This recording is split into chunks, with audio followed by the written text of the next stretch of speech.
Hey y'all, what's up? It's your boy Evan here. Welcome to the Cartoon Block. And today I'm going to be teaching you the number one thing you should be using when drawing superheroes. And that's how to use reference. Let's get started. Today I'll be using my 12-inch resin Hulk statue. You always want to use like a photograph or one of your favorite toys to have a foundation for what your drawing will be, and you always want to have good reference. So here I took some photos of the statue and I'll be using close-ups of those to help me construct the Hulk figure.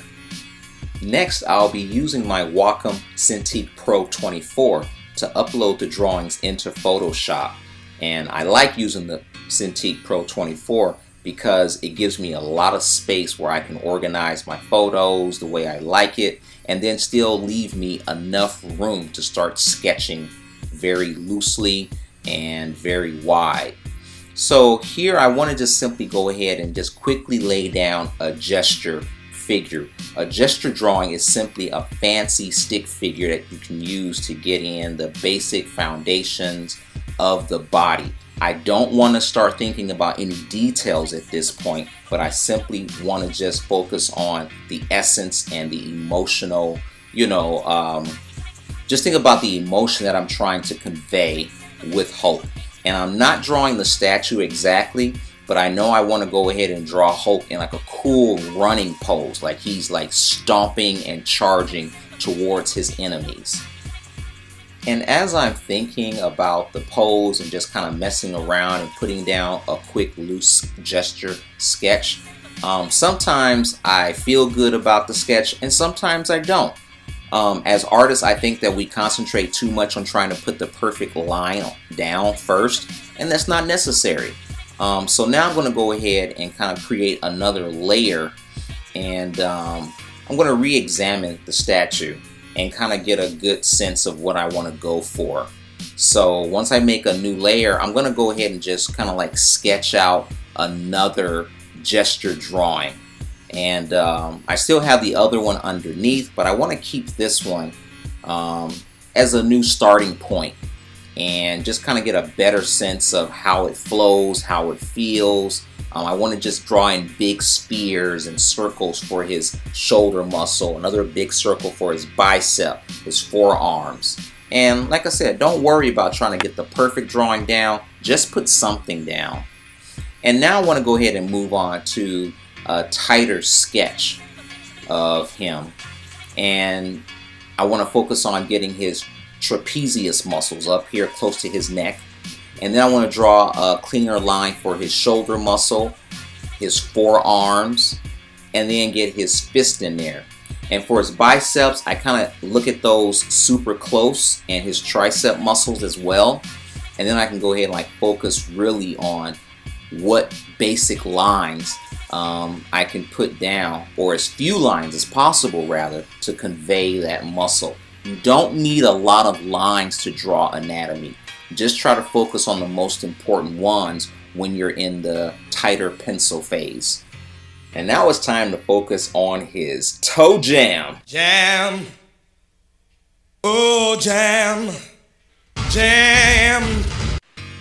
And as we start sketching the toes, I'm not focusing too much on each individual toe. Just want to get the general shape of the feet and how I can draw them cohesively. And I'm not worried about putting too much detail in them right now, unless I decide to focus on them at a later date. Now let's move on to Hulk's ugly face. Ugh. Only a face a mama could love.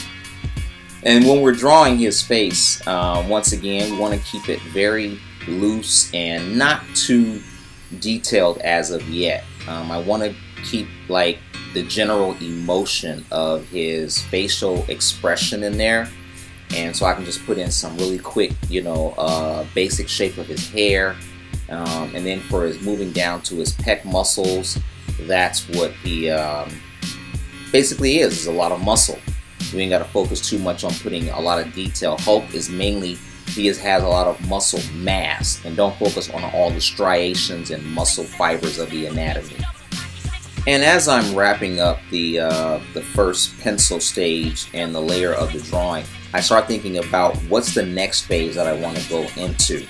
So I want to go ahead and pick some kind of like light grayscale tone to just drop in some simple tones on it. And this brings up another cool thing about the Wacom Cintiq Pro 24. I like working on it because I have enough space for my drawings, my reference, and my brush palettes on different sizes and different textures of brushes I want to use. Sometimes I have to go find like the brush palettes and then come back and just close out windows and open windows. But it's cool when I can bring up things like my hue saturation, my brush sizes and things like that without having to leave my drawing. And in here I'm just putting in some light areas. I kind of drop in the shadow shapes first and then go back and cut out certain light areas where light will be hitting him. It's all up to you on however you want to go ahead and do your drawing process. And as I'm moving throughout the figure, I'm always referencing the muscle to see how shadows fall on each of the muscle parts and muscle groups. So when you're drawing, you just want to get a general shape of the shadows and where they are. Once again, you're not drawing the shadows and the anatomy exactly how it is on your photo reference or on your toys or on your statues. You just want to get an idea of what side the shadows are on, how they roughly look, and then lay in a more simplified version of it in your drawing and in your sketching process. And that's how you draw Hulk using photo reference. If you want to see more videos like this, let me know in the comments below. Thanks for watching. If you're still struggling with coming up with your own superhero body, grab my free superhero mini course. It'll save you time, effort, and aggravation, and you can draw your own superhero body and impress all your friends. Don't forget to follow, like, and subscribe. Thanks for watching.